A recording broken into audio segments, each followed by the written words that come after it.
Hello everyone, welcome to crypto TV. Crypto world से जुड़े latest update के साथ मैं संदीप कसालकर आप सभी का स्वागत करता हूं। सबसे पहले क्रिप्टो वायर ने भारत के पहले क्रिप्टो करेंसी इंडेक्स IC15 को लॉन्च किया है। क्रिप्टो वायर एक ग्लोबल सुपर ऐप है जिसमें क्रिप्टो टीवी भी शामिल है। IC15 इंडेक्स का उद्देश्य इन्वेस्टर्स को दुनिया भर के प्रमुख क्रिप्टो एक्सचेंजेस पर listed top 15 widely traded liquid crypto currency के परफॉर्मेंस को ट्रैक करने में मदद करना है।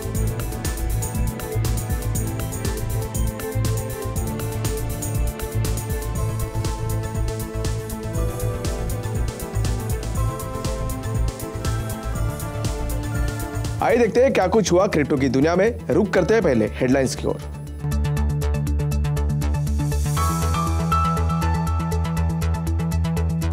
सुप्रीम कोर्ट ने सेंट्रल से बिटकॉइन की वैधता पर अपना रुख साफ करने की कही बात। बाइडेन की टिप्पणी के बाद बिटकॉइन पहुंचा $38,000 से ऊपर।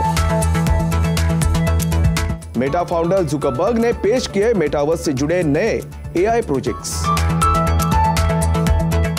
बैंक सीक्रेसी एक्ट के उल्लंघन के लिए दोषी ठहराए गए क्रिप्टो एक्सचेंज बिटमेक्स के फाउंडर्स। इथेरियम माइनिंग पूल फ्लेक्स पूल ने यूक्रेन पर रशिया के हमले के बाद बंद की सभी सेवाएं।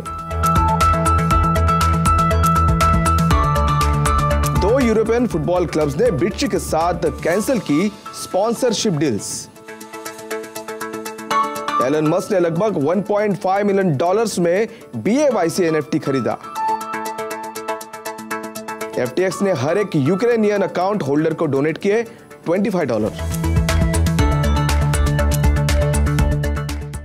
सुप्रीम कोर्ट ने फ्राइडे को सेंट्रल से बिटकॉइन पर अपना रुख साफ करने के लिए कहा है। हाल के समय में देश में क्रिप्टो करेंसी के इस्तेमाल पर कोई रेगुलेशन या कोई बैन नहीं है। ऐसे में शीर्ष अदालत ने ओरली सेंट्रल गवर्नमेंट से पूछा कि क्या बिटकॉइन बैन है या नहीं। अदालत द्वारा यह बात तब कही गई जब गेन बिटकॉइन स्कैम के को-एक्यूज में से एक अजय भारद्वाज के खिलाफ जमानत रद्द करने की मांग वाली याचिका पर सुनवाई हो रही थी। सुप्रीम कोर्ट का सवाल additional solicitor general Aishwarya Bhati के अदालत में प्रस्तुत करने के जवाब में आया कि 87,000 बिटकॉइन की धोखाधड़ी में शामिल आरोपी भारद्वाज जांच में सहयोग नहीं कर रहा था और अब तक कई समन्स जारी किए जा चुके थे। यूएस प्रेसिडेंट जो बाइडेन के कमेंट्स के बाद अमेरिका और रशिया के बीच इमीडिएट मिलिट्री एंगेजमेंट की आशंकाओं के बीच बिटकॉइन फ्राइडे को $38,000 से ऊपर आते हुए देखा गया। रशिया द्वारा यूक्रेन में सेना भेजने जाने के बाद अमेरिकी राष्ट्रपति जो बाइडेन ने थर्सडे को नाटो टेरिटरी के हर इंच की रक्षा करने का वादा किया, लेकिन फिर से साफ किया कि वॉशिंगटन के सहयोगी के लिए कोई भी अमेरिकी सैनिक तैनात नहीं किए जाएंगे। व्हाइट हाउस से राष्ट्र के नाम एक संबोधन में बाइडेन ने कहा कि अमेरिकी फोर्सेस को यूक्रेन में रशिया के साथ संघर्ष में शामिल नहीं किया जाएगा। रशियन फोर्सेस द्वारा यूक्रेन के मिलिट्री इंफ्रास्ट्रक्चर पर हमला शुरू करने के बाद कल बिटकॉइन की कीमत गिरकर $34,500 हो जाने के बाद अब ऊपर आती हुई नजर आई है। ऐसे में बिटकॉइन पिछले 24 घंटों में लगभग 10% की बढ़त के साथ $38,889 पर था, जबकि इथेरियम $2,679 पर ट्रेड करते हुए उसी समय के दौरान 12% से ज्यादा रहा। वही युद्ध के बादलों के बीच क्रिप्टो मार्केट कैपिटलाइजेशन ने 10% बढ़कर $1.7 ट्रिलियन से ज्यादा होते हुए देखा गया। मेटा के CEO और फाउंडर मार्क जुकरबर्ग ने पब्लिक के लिए मेटावर्स को कंस्ट्रक्ट करने के लिए महत्वपूर्ण several ambitious artificial intelligence projects पेश किए हैं।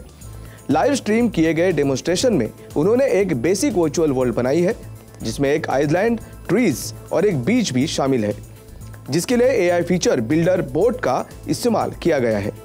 मेटा ने बिल्डर बोट इंट्रोड्यूस किया है जो वॉइस कमांड्स का इस्तेमाल करके मेटावर्स में क्रिएटिविटी को बढ़ावा देने के लिए एक नया टूल है। वहीं डेवलप किया जा रहा दूसरा tool no language left behind है, जो कि एक सिस्टम है जो सभी रिटर्न लैंग्वेजेस को ट्रांसलेट करता है। टेक जायंट ने एक यूनिवर्सल स्पीच ट्रांसलेटर बनाने के प्लान की घोषणा की है जो सभी लैंग्वेजेस के लिए तुरंत speech to speech translation provide करेगा। मेटा ने यूरोप में 10,000 लोगों को काम पर रखने की योजना बनाई है ताकि मेटावर्स बनाने में मदद मिल सके। ऐसे में जुकरबर्ग ने वादा किया है कि मेटा की वर्चुअल दुनिया को चलाने वाले AI सिस्टम प्राइवेसी बनाए रखेंगे और ट्रांसपेरेंट और रिस्पॉन्सिबल भी होंगे। मैनहट्टन में US अटॉर्नी के ऑफिस ने थर्सडे को कहा कि दुनिया के सबसे बड़े virtual currency derivatives exchanges BitMEX ने एंटी मनी लॉन्ड्रिंग प्रोग्राम को एस्टैब्लिश करने में विफल रहे हैं।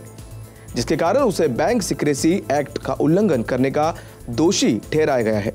आर्थर हेज और बेंजामिन डेलो, जिन्होंने 2014 में बिटमेक्स की स्थापना की, उन्होंने US department of justice DOJ के साथ अपनी याचिका समझौते के शर्तों के तहत $10 मिलियन का जुर्माना देने पर सहमति व्यक्त की है।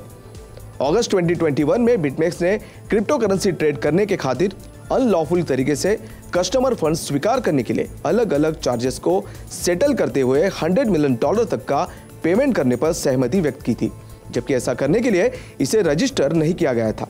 इसके साथ ही वो कस्टमर्स के डिलीगेंस को कंडक्ट करने में फेल था। दुनिया के 5वें सबसे बड़े Ethereum mining pool flexi pool ने यूक्रेन पर रशिया द्वारा आक्रमण के बाद रशियन यूजर्स के लिए सभी सेवाओं में कटौती कर दी है। ऐसे में यूक्रेन के साथ सॉलिडेरिटी दिखाने के लिए एक कदम उठाया गया है। फ्लेक्सी पूल ने कहा कि यूक्रेन पर रशिया का हमला राजनीति से बड़ा मुद्दा है। फ्लेक्स पूल ने अपने टेलीग्राम चैनल पर रशियन माइनर्स से माफी मांगते हुए कहा कि माइनिंग पूल क्राइसिस का फायदा नहीं लेना चाहता है या उन्हें इनडायरेक्ट तरीके से फंड नहीं देना चाहता है, इसलिए रशियन आईपी एड्रेसेस पर सभी सर्विसेज को रद्द कर रहा है और अफेक्टेड यूजर्स को आउटस्टैंडिंग बैलेंस का पेमेंट कर रहा है। सोशल मीडिया पर चैट ग्रुप के अनुसार फ्लेक्स पूल के रिस्ट्रिक्शंस को बाईपास करने के लिए माइनर्स एफिशिएंट वीपीएन का इस्तेमाल कर सकते हैं। रिपोर्ट्स के अनुसार Portuguese football club sporting Lisbon और इटालियन टीम स्पेजिया ने टर्किश क्रिप्टो फर्म बिटसी के साथ अपने स्पॉन्सरशिप डील्स को रद्द किया है।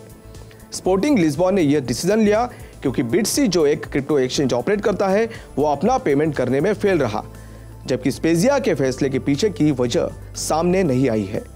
मोटर रेसिंग टीम मैक्लैरन ने बिना कोई कारण बताए बिटसी के साथ अपने रिलेशनशिप को खत्म करने के 10 दिन बाद ये नई डेवलपमेंट सामने आई है। बिटसी एक माइनिंग फैसिलिटी भी ऑपरेट करता है और कई मेजर स्पोर्ट्स ब्रांड्स के साथ पार्टनरशिप में फैन टोकन्स ऑफर करता है।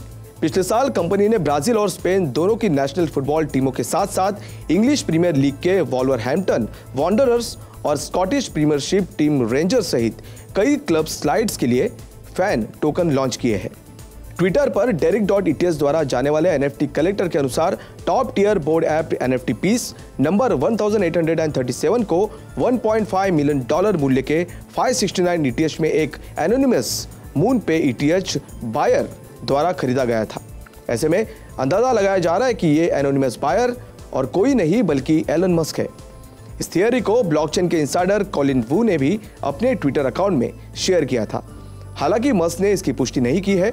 केवल समय ही बताएगा कि क्या टेस्ला और स्पेसएक्स के सीईओ मस्क वास्तव में BAYC NFT के गुमनाम खरीदार है। दुनिया के सबसे पॉपुलर क्रिप्टो करेंसी एक्सचेंजेस में से एक FTX प्लेटफॉर्म पर रजिस्टर्ड सभी यूक्रेनियन अकाउंट होल्डर को $25 दे रहा है। इसकी पुष्टि कंपनी के सीईओ सैम बैंकमैन-फ्राइड ने अपने ट्विटर अकाउंट के जरिए की है। प्रेस टाइम के अनुसार ट्वीट को 38,000 से अधिक लाइक्स मिले हैं और 4,450 से अधिक बार रीट्वीट किया गया है। इसका मतलब यह होगा कि हर एक यूक्रेनियन FTX यूजर को लेटेस्ट एक्सचेंज रेट्स के अनुसार 745.50 यूक्रेनियन रिविनास के करीब की करेंसी प्राप्त होगी। ये कदम 24 फेब के शुरुआती घंटों में शुरू हुए रशिया द्वारा यूक्रेन पर हमले के बाद ये कदम ग्लोबल क्रिप्टो कम्युनिटी के समर्थन में नया है। आज के लिए बस इतना ही। क्रिप्टो वर्ल्ड से जुड़ी नई खबरों के साथ बने रहिए क्रिप्टो टीवी के साथ। तब तक के लिए मैं संदीप कसालकर आपसे विदा लेता हूँ। नमस्कार।